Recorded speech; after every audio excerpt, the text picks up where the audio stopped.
Assalamualaikum warahmatullahi wabarakatuh. Perkenalkan, saya Ronaldi Ausa Alamsyah.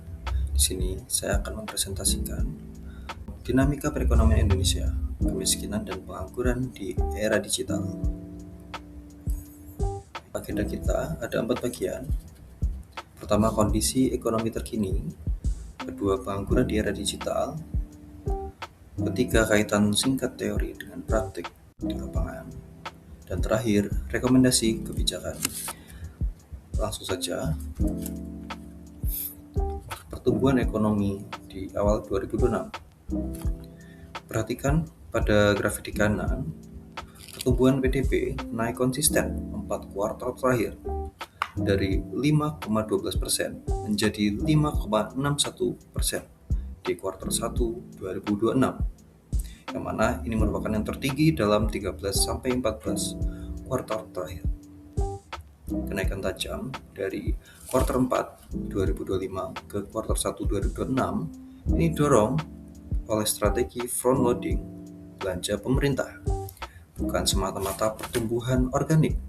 Terlihat dari kontribusi konsumsi rumah tangga yang tetap dominan di 54,36%. Artinya, pertumbuhan ini kuat, tapi sebagian masih bersifat musiman atau kebijakan, sehingga perlu dicermati keberlanjutannya di kuartal berikutnya.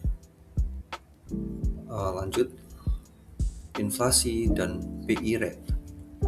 Grafik batang ini menunjukkan BI menaikkan suku bunga acuan 4 kali berturut-turut. Total 100 basis poin hanya dalam 2 bulan. Dari 4,75% ke 5,75%.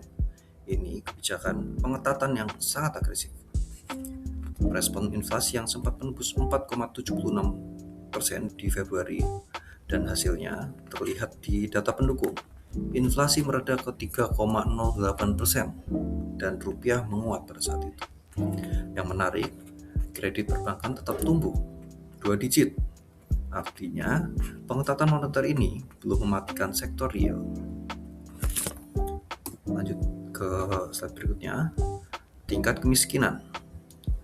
Garis tren di kiri menunjukkan penurunan kemiskinan yang konsisten 3 periode berturut-turut dari 8,57% ke 8,25%. Tapi kita tidak berhenti di angka ini.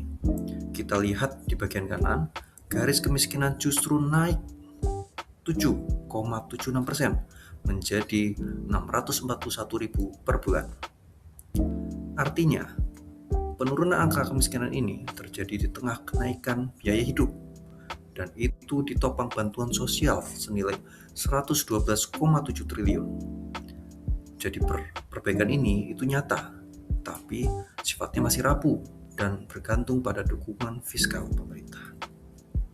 Baik, pengangguran dan ekonomi digital. Grafik ini paling penting. Penurunan tajam dari 7,07% di 2020 ke 4,85% di 2025, separuh lebih dalam 5 tahun. Titik terendah ini sejak 1997. Tapi kita lihat pada 3 titik terakhir, 4,85%, 4,75%, dan 4,68%. Kurvanya mulai melandai.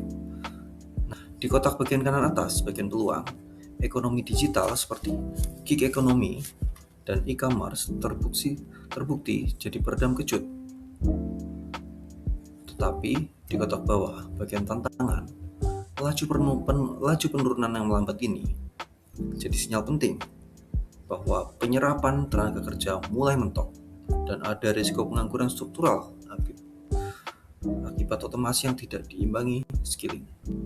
Dan juga slide berikutnya, menghubungkan teori ekonomi dengan realitas Indonesia. Secara singkat, pola-pola ini konsisten dengan teori ekonomi klasik. Belanja pemerintah mendorong konsumsi ala Keynesian, kenaikan suku bunga BI mencerminkan trilema kebijakan moneter, dan hubungan inflasi pengangguran yang tidak searah menunjukkan inflasi kita didorong oleh faktor biaya, bukan permintaan tenaga kerja.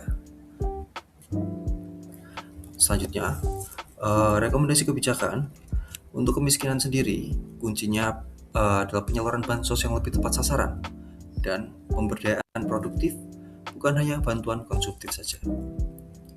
Lalu untuk pengangguran era digital, fokusnya reskilling yang terarah dan perlindungan sosial yang portable bagi pekerja gig karena mereka tumbuh cepat tapi rentan. Baik, terima kasih atas perhatiannya. Apabila ada kesalahan dalam penyampaian saya mohon maaf. Terima kasih. Wassalamualaikum warahmatullahi wabarakatuh.